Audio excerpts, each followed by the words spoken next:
Hey everyone, Chat Sematary is back, as is Drew Koenig. Today we're talking all about the 1994 The Stand miniseries, which is roughly 6 hours long, give or take a few minutes. So Drew, I know you and I both put quite a bit of time into this one, didn't we? You know, it's the effort that makes it worth it. It is one of the lengthier miniseries so far. You know, I've gone through, let's see, the 1979 Salem's Lot, the 1990 It miniseries, Golden Years.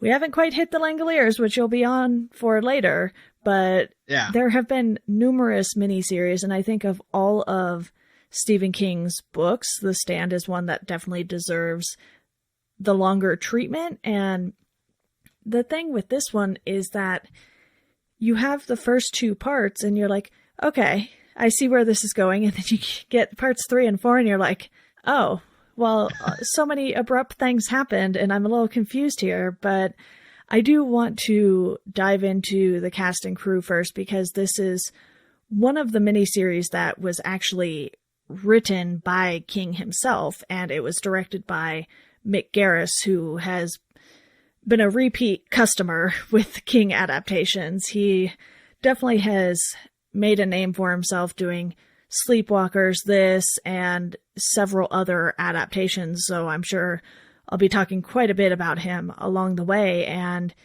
it was one of those things where you're like, okay, so King had involvement in this, probably because he knew it was going to be something that was going to be hard to put on screen. Right. You take the time to watch it and you're like, okay, I see what he was doing, but did it actually work? So you have all of these factors going into it. Do you think that King's involvement made it better than it would have been if he hadn't been involved? The thing with that is, I think in most cases it's not better if like the creator's involved, with like the exception being like your Gillian Flynn's of the world. I think it was kind of inevitable because King is so like keyed into like this particular story. And like if you've read the novel, it's just so it is so monstrous. There's so much put into it. I think that kind of detail, like one leads to the other, you know? Yeah, when you read the book, I know you said it has been a while for you when we were talking beforehand, but did you read the uncut version or did you read the version that was roughly 800 pages? I think it was the unabridged version. Okay. Because I think that was like the version of The Stand at the time that was like available. Yeah, I happened to read the shorter version just because my mom had been buying the King books as they were coming out in mass market paperback. So it was an old enough copy to where it wasn't the 1,200 page behemoth that pretty much everyone else has read. I did find a copy of that pretty cheap at a library bookstore and I bought it. It's just with this podcast being as constant as it is lately, I won't have time to read The Stand for another, I want to say 2 or 3 years, probably at the least. Yeah, I mean, that's not a bad choice by any means. I mean, I don't know if this is, I think I need some time in between reads for it, for sure. Yeah. Like, I don't know if this is in the abridged version, but like, then you don't have to go through things like Trash Can Man gets raped like in the middle of a chapter, and it's like, this is a weird side thing to do. Yeah, there was a lot less of Trash Can Man, which I guess made some of this miniseries very interesting for me because he was in it more than I expected. So was Randall Flagg, actually, but we'll get to that shortly. I do want to mention quite a few of the cast members because you have Gary Sinise, Molly Ringwald, Jamie Sheridan, just so many people. I can't even, run through all of them. Laura San Giacomo, and some of them at the time weren't really all that well known. Gary Sinise hadn't been in Forrest Gump just yet. They came out the same year, but I believe Forrest Gump came out after this. And then he kind of really got his career rolling and landed roles in CSI New York, I think it was. And that's sort of where the majority of his career happened, was after this movie. And you can say the same for a lot of them. But, Molly Ringwald she's still in stuff today. She was in stuff before this and after it. So you have these people who, especially today, I imagine for both of us, look very familiar. You're like, oh, that person's in this, and that person, and that person, and that person. So yeah, it's like there's Rob Lowe. yeah, Rob Lowe. There we go.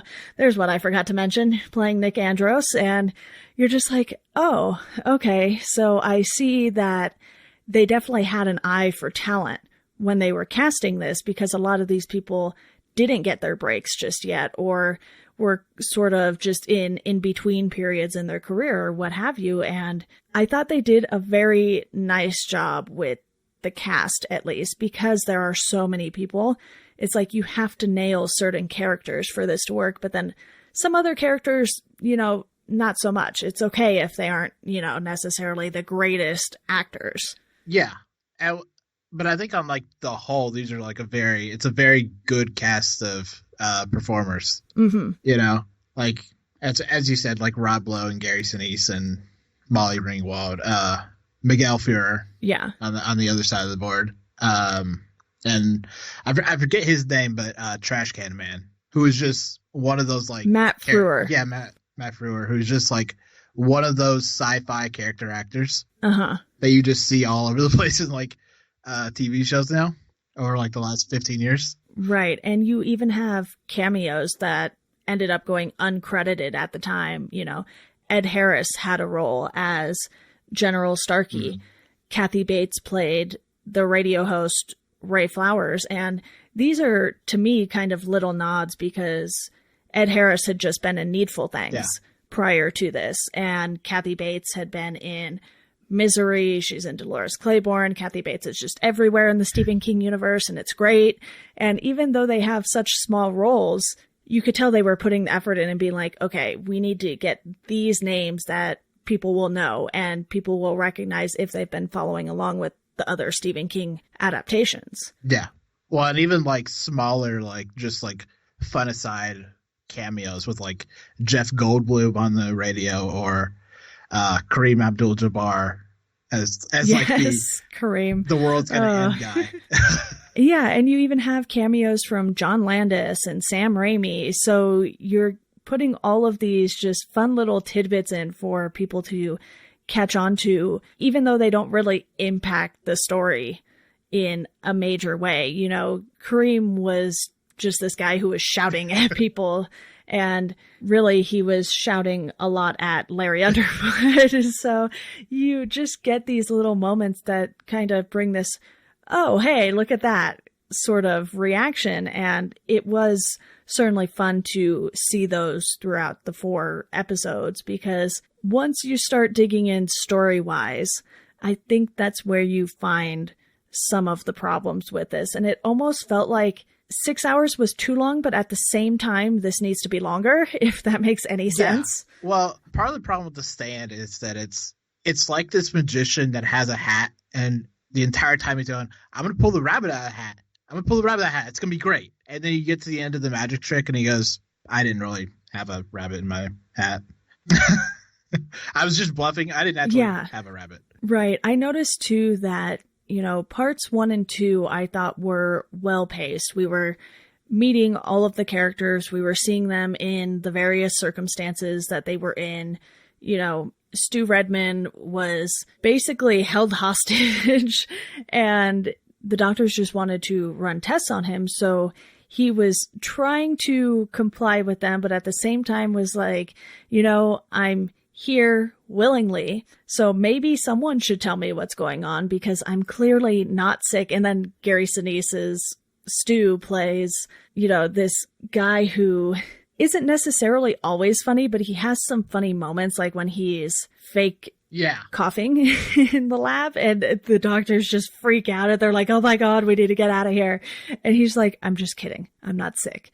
This, like they've been observing him for days and they so quickly fall for it. It was just this funny moment. But then you have, Fran, who is living with her dad. I guess she had just broken up with her boyfriend, and this kid from her childhood keeps coming around and clearly wants to ask her out, but never will. Yeah. And he sort of just plays this weird, creepy guy who is clinging on to Fran, and then her dad gets sick.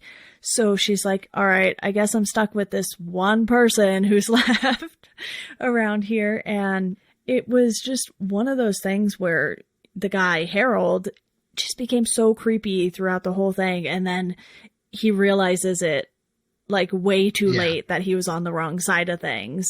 So you get to know these characters a little bit in parts 1 and 2 before they go on these journeys together. And I did think that between part 2 and part 3, you sort of had this abrupt beginning, because all of a sudden part 3 starts with this guy is dying and Stu is apparently trying to perform surgery on him, and then you have a funeral, and then all of a sudden Fran's pregnant, but they don't explain that it's not Stu's kid. And it's just like, I'm very, very confused right now. And it was just such a weird way to kick off the second half of the miniseries. I was like, did I miss something? And my mom was watching it with me too. And she was like, what happened? I was like, I don't know. I have no idea. And I was trying to remember, because I had read the book quite a while ago, whether or not there were abrupt changes in the book as well, because, you know, in that chapter by chapter or section by section, you're kind of with a certain group of people, and then you move on to a different group of people, which I thought, you know, parts 1 and 2 did just like the book. And obviously it helps that King wrote it that way, because that's how he wrote the book as well. But then when you get into parts 3 and 4, I really think that's sort of where things start to fall apart. Yeah, I think part 3 is still strong-ish. Like, part 3 is still like, here's how you rebuild a society. And I think that is cool, or that's interesting. Yeah. Of like, all right, we need to start forming committees, and we need to start thinking about this, and we need to start putting things into action. And you see that a bit with like the Las Vegas stuff too. But I think part 4 is just so cosmic in a way, or not cosmic, but very overtly religious in ways that like the other 3 just weren't. And part 4 is... It was a stark change from everything that was going on in the first 3 parts, and, you know, people not knowing what to believe, and then suddenly it's like they all know what to believe, and you're like, huh? Okay, all right, you guys do your thing, I guess. Yeah. Well, it feels like this really, like, significant change where it's just like, we're doing this because God. And you're just like, I don't feel like I had a good sense of that through, like, the rest of this miniseries. Yeah, I think my issue with part 3 was that they seem to be teasing the betrayal a little too long, because for anyone who's read the book, you know, the build up to that is, I think, much more mysterious. But in this, almost right off the bat, you can tell Harold's jealous and he's gonna go the other way. You know, when they arrive at Mother Abigail's in Boulder, he sort of disappears for a while. And then he gets involved with Nadine, and you're like, oh, okay, here we go. Can we just get on with it? And they do take until the very end of part 3 to actually get to the betrayal. And you're like, okay, yeah, the dude who suddenly became the bad boy wearing his leather chaps and, you know, trying to look like this hardcore motorcycle rider. And it's just like, he tried too hard. Poor Harold in the end. But at the same time, you don't really feel bad, because you're like, you were kind of a jerk. You know, Fran had already said at the beginning that you guys would always be friends. Yeah. She never said it would be anything more, so you should have known better. Yeah. Well, the thing with Harold is, like, he is that type of incel that we still, like, so strongly recognize. That seemed much more insidious than, like, the first time I watched this miniseries. Right. Because, like, yeah, that guy is dangerous, and he will probably things can go south very quickly with a guy like that, and he, I don't know, might try to blow you up. Yeah, it was just one of those things. You could see it going bad right from the start, and you're like, okay, all right. I don't think it was quite as obvious in the book, because I think King did a lot more character build-up in that, and while you still kind of know where certain characters are going to go, it just felt more well done. And I don't want to fault King for that necessarily in this, because it's one of those things where so many of his books seem really hard to adapt to the screen because of how in-depth he goes with the characters. You know, that's been a criticism of it since the miniseries, pretty much. It's like, how do you put that onto the screen? And even, you know, people love the first of the It movies in 2017, but then the second one, a lot of people were like, oh, okay, that was a lot. I see what they tried to do. I don't know if it necessarily worked for me. And even though I personally liked both movies, I definitely still liked part one more than part two. I feel like The Stand is something that needs more time to make you care about these characters more. Because a lot of them, you're like, oh, okay, this guy who goes with Glenn and Larry, you're just like, wait, who's this guy again? I can't even remember his name. So that goes to show you how little I remember about him. But, he's traveling with them, and Stu and Kojak, and, Stu and Kojak get left behind, not necessarily willingly, but they know they have to do it. And obviously Kojak is one of the best characters in the miniseries, because who doesn't love a dog? Yeah. And I think part of that, like, I can use Larry as a really good example, because Larry starts out as pretty much a jerk. Yes. Like, he's like an awful dude. Yeah, his money and fame have turned him into, or just amplified who he really is as, this kind of rich jerk. And then over time, it's like, he's the one who gets roped in. And he's like, okay, this is what's happening. It's crazy. I don't know why it's happening, but these people are trying to do something about it. So I'm going to help, even though I kind of don't want to. Yeah. So he still has these doubts where he's like, I don't want to be this person, but I guess I have to be. So he's willing to adapt to the situation, whereas quite a few other characters are not. Yeah. Yeah. But I feel like some of those changes that, like, Larry goes through, it's kind of displayed as like, Larry is now great.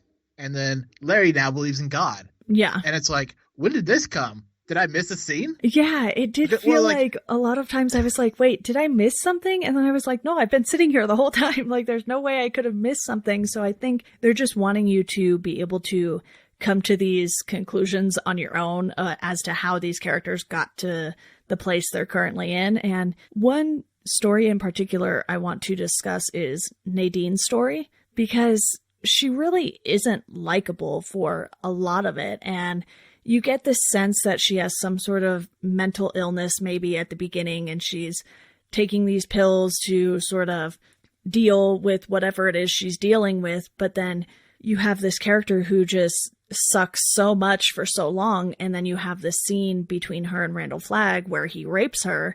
And you're like, okay, we didn't like Nadine, but this shouldn't have happened to her by any means. Yeah. And you feel bad for her, but at the same time, you're just kind of like, but now who is this character?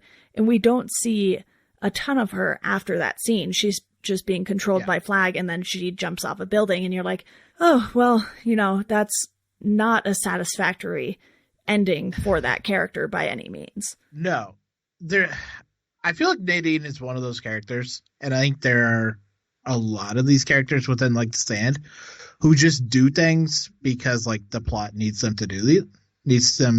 Mm-hmm. But it doesn't always make a whole lot of sense, and it forces you to, like, disregard certain parts of their character, where it's like, Nadine is just going to do this now. Okay, I guess I'm fine with this, Yeah, it did also feel like there were only a few women who were actually useful to the story. There was the woman played by Mick Garris's wife, Cynthia, who helped get things back on track for, rebuilding the society. She was helping get the power back on, or something to that effect. She played Susan Stern, if I'm not mistaken, and she's part of the committee as well. So she has sort of this purpose. She did something. She wasn't in it very long, but when she was useful. And then you have Fran, who, she's pregnant. She's not really going to be all that helpful with rebuilding stuff in a sense. And then you have Julie on the other side of things in Vegas, and wow, is she something.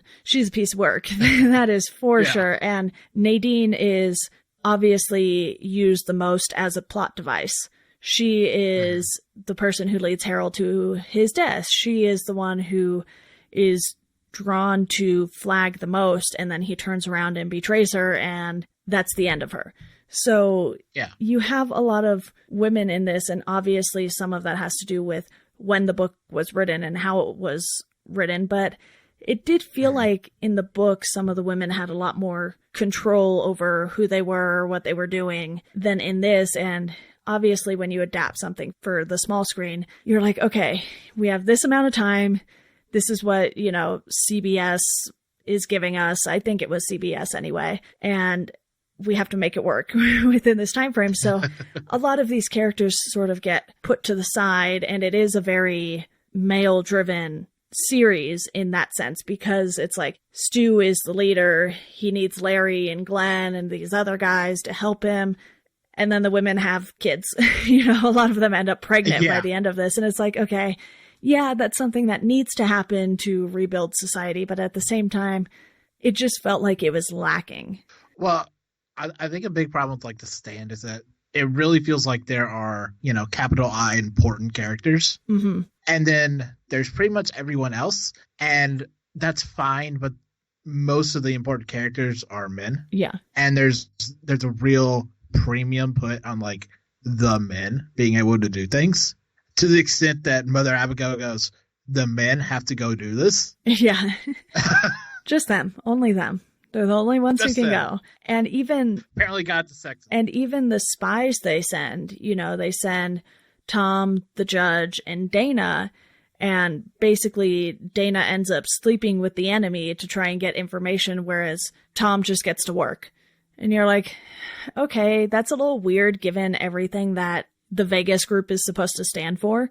Because otherwise you see women helping out and working and cleaning up stuff. But then with Dana, it was like, oh, okay, this is what they did with the character. And she gets found out, but Tom doesn't, which seems so hard to believe given, Tom's state of mind and the fact that he doesn't catch on to things as soon as others. He has this handicap. And I guess in a way it works to his advantage, because he's probably a lot more believable when he claims he doesn't know something. Like when he's told to put the toolbox in the office and then he's kind of just standing there staring. He knows what he's doing, but he's not necessarily even doing it on purpose. He just heard people, so he went to go check it out.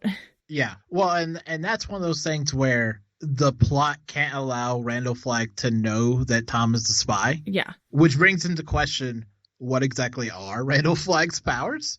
And I don't think that's ever necessarily clear, because Randall Flagg can do things unless he just can't. Unless the situation calls for it, that he just can't do that. Did you feel like Flagg was a lot more present in this than you recall in the book? Because I knew the whole thing about him appearing as a crow, but it seemed like he appeared in person a lot more than I was expecting. And maybe that's just because the book is so long, his appearances seem few and far between in that, as opposed to this, where it feels like he's showing up every 20 minutes. Right. Well, I think in the book, you can do the thing where a crow shows up and that's Randall Flagg. Right. And the crow can just start talking to you.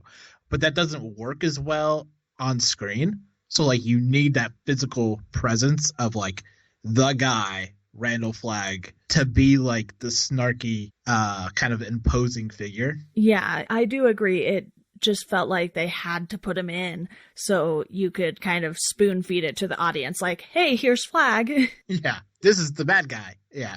And there's a lot of that of the very clear dichotomy of good versus evil. They even just left some of the crow feathers on him when he would transform too. And I was like, that's a bit much. I mean, I think we could have. It's a little on the nose. Yeah, I think we could have understood without that. But again, this is, approaching mid-90s territory here. And I'll admit, so far, the 90s, not so fantastic as far as the adaptations go.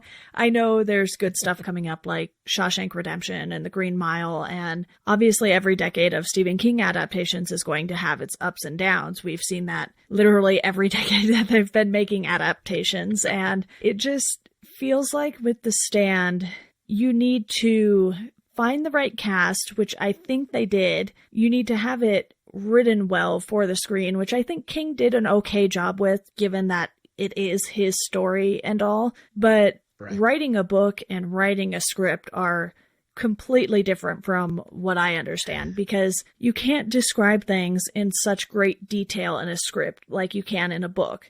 and you can't give necessarily as much context as you would like. You have to sort of create that context or hope the director creates that context for it to translate really well. So it's not necessarily that I think the cast or the crew were the problem. It's just a hard story to adapt. Do you think with the recently announced miniseries that they're going to do a longer take on it? I think you almost need to do a longer take on Same. it, or just redesign it in a certain way, because the way that it's done here actually does make sense for like how the book is done, where like you have these phases of like plague, trying to get through the plague, Boulder, Colorado, and then moving on to Las Vegas. So like I think you would just have to find a different way to do that, like as like a form of storytelling, you know? Yeah. But I think what this really does require is like the more long form storytelling that TV can offer, and not just a simple, 4-part, 6-hour long miniseries.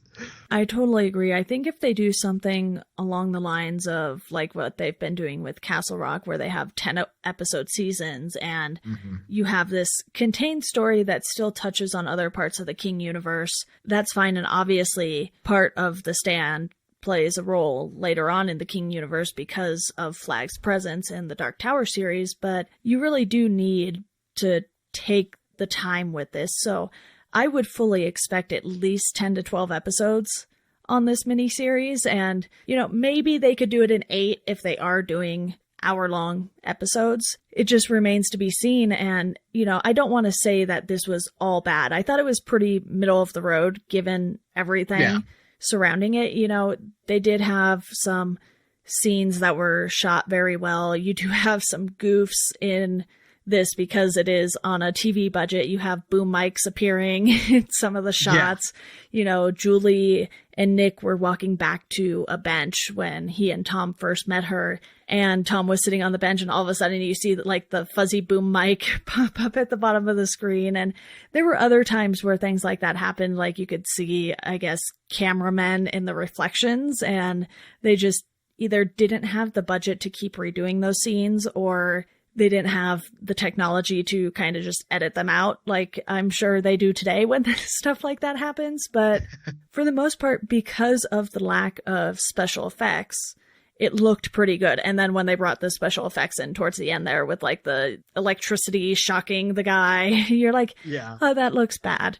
But it looks really bad. It's forgivable because it's so small of a part and they're not using special effects for a ton of stuff. It's like, yes, when Nadine is jumping off the building, you can tell it's a dummy because, she's not going to actually jump off a building, and things like that, given the time period, I think are a lot more forgivable than they would be nowadays. And, when Harold goes flying off his motorcycle, it happens way before the motorcycle hits. And you can tell it's a stuntman. They do their best to cover these things up. But, there's slips here and there that in the grand scheme of things are minor. And I think the cast does pick this up a bit. They do everything they can with what they're given. And a lot of them do give pretty good performances. Yeah, I think it's... I don't want to say that it's as well as you can imagine that it might be given what it is, but I think it's well enough. Yeah, overall you get what is going on, even though there are moments where you and I both felt like, oh, did we miss something? Yeah, you can piece it together enough by the end to where you're like, okay, I see how they went from point A to point B and we're here now. Yeah. Is there anything else about the story in particular that you want to bring up? I would say that like the climax of this is still really weird. Okay. It was weird when I read it. It was weird when I watched the miniseries the first time, and it's weird here. Yeah. Like a cosmic hand made out of the electricity that came out of Randall Flagg comes down and picks up a nuke, I guess, or an A-bomb is what it is. Yeah. And so weird. That's weird.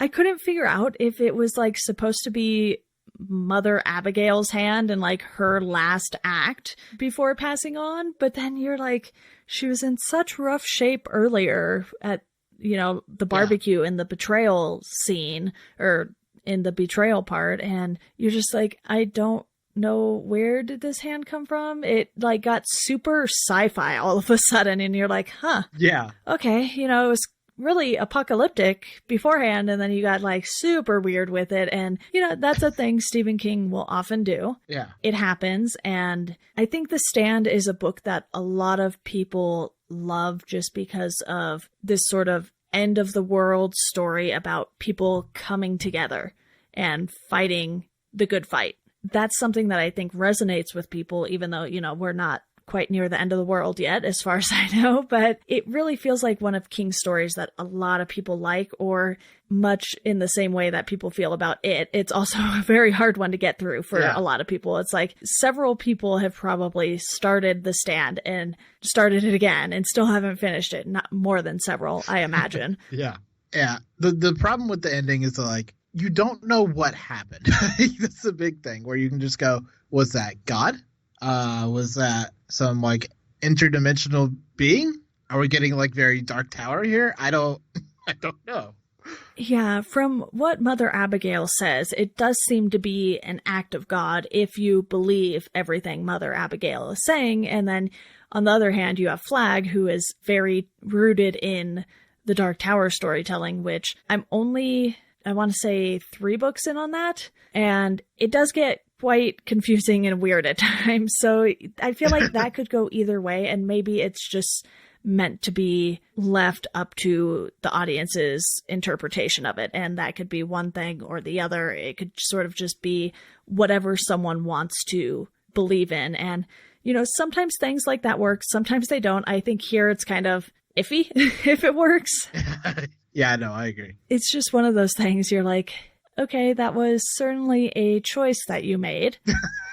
Did you make it for a reason, or is it just something you wanted to do and leave all of us guessing? Yeah. So on a quick note, have you read through the entirety of the Dark Tower series? I have not. Okay. I have not either. So part of me is wondering if that's something that could come back into play later down the line in the Dark Tower series. And, you know, I don't want anyone to tell me because I haven't read the books and they haven't been spoiled for me somehow. So it's just one of those things that makes you wonder. You're like, okay, if that was in the book and in the miniseries, it has to have some sort of importance because it's a big moment. You know, it's arguably the biggest moment that we've been building up to this entire time, reading or watching along. And it does make you think a lot, maybe too much. Yeah, and it's this whole kind of interconnectivity between his books is a very Stephen King thing to do. So I wouldn't put it past him. Yeah, it'll be interesting to see how that plays out, and it'll also be interesting to see if that announced upcoming miniseries does in fact happen. They've been casting for it, so it makes it seem like it can happen, but as you and I know, following movies and TV, casting doesn't necessarily mean something is going to happen, or it can happen and not come out. Like, you know, I think a lot of people are still waiting for New Mutants to come out. Yeah. Well, I mean, to be fair, I also said that CBS All Access would never come out with Star Trek Discovery, and here we are. Very true. I have not checked out the streaming service, but they are certainly releasing things, so that is promising. And, you know, they have The Stand going on at CBS All Access. I believe they have a new Dark Tower series coming on Amazon. So this world is definitely still very much at the forefront of people's minds and wanting to take another stab at these things, even though the Dark Tower was done very recently and apparently very poorly. So I've heard. I still have not watched that movie. Yeah. I mean, they've been trying to crack the Dark Tower for years. So I'll continue to wait for like a solid, an actual attempt at the Dark Tower. Well, I will be covering all attempts, good and bad. And this one, like I said, again, pretty middle of the road. I think I gave it a 3 out of 5 simply because I thought the cast did really well. Yeah, I think that's about right. Well, do you have any final thoughts on this, Drew? I know this isn't a super long episode given the length of the miniseries, but it's one of those things where I'm always like, okay, do I want to talk super, super in depth and go over every little thing and nitpick every little thing? Or just be like, hey, here's what happened. Here's why it worked. Here's why it didn't. And more often than not, I go with plan B there. Yeah. Ironically, I think I could have done with this being just like a little bit longer in certain parts. Mm-hmm. Certain parts I think could have been pared down. But I think if nothing else, I think this was a very admirable try for, like, as we said, a property that isn't super easy to adapt and is very laborious in its storytelling. Yeah, I think what would have made this better for me would have been a little less journey and a little more of what was going on in Vegas. We got glimpses here and there, but it seems like we spent way more time on the council back in Boulder, and it just felt like part of the Vegas story was missing something. And I don't know if that's because they put so much of Trash Can Man in it. And you're just like, why is this guy important again? And I don't know if we ever get the answer, really. And you're just like, okay, that was a lot of Trash Can Man. And we don't really know anything else about what exactly is going on. We've seen them cleaning up the bodies and doing, miscellaneous other things to clean up Vegas, which is a very weird phrase in general because it's Vegas. But you just have this whole group of people that you don't really seem to know a ton about. And I think the book gives you a little more of that. And, we see a lot of people walking in this. A lot. Yeah. And I could have done with a little less of that because it's like the audience is not dumb. We get that they are going on this journey. We don't need to see them walking and walking and walking. Obviously, spending time on Stu breaking his leg, leaving Kojak behind, that stuff's fine. But when nothing is really happening, just move the story along. Let's skip over. Yeah. We only got 6 hours here. Let's go. No, I really do wish they would have pared down some things. And, I think a lot of things in parts 3 and 4 could have used a little more context and explanation, because I think that's where I felt the most like, did I miss something? Yeah. Well, like even in what was it, part 2, I think, or now everything's crazy. And it's like, oh, we jump forward to that real quick. Yeah, the pacing was off quite a bit in spots, and it did suffer a bit for it, and just for some of the weird choices they made. And you're like, okay, sometimes you do need to change things from the book to the screen because, like I mentioned, it's not going to be a one-to-one translation there, but sometimes they make decisions in these Stephen King adaptations, and you're like, all right, well, you do your thing. I'm going to watch it, and we'll see what I have to say about it later. But Drew, I think, that probably wraps this up for both of us. I would agree. Before we go, I quickly want to let you all know about our Patreon, where you can support the podcast. You can get a Chat Sematary sticker for the $2 a month tier, and you can find us on social media at Chat Sematary on Twitter, Instagram, and Facebook. If you are enjoying the show, please rate and review it wherever you listen to podcasts. Drew, thank you so much for spending 6 hours of your life watching The Stand. It was fun. It was definitely an experience, and I'm glad we had this discussion on it. I'm glad we felt roughly the same way about it, too. That's always helpful. Yeah. Well, that wraps up this episode. To our listeners, thank you all for listening, and we hope you enjoy the rest of your day.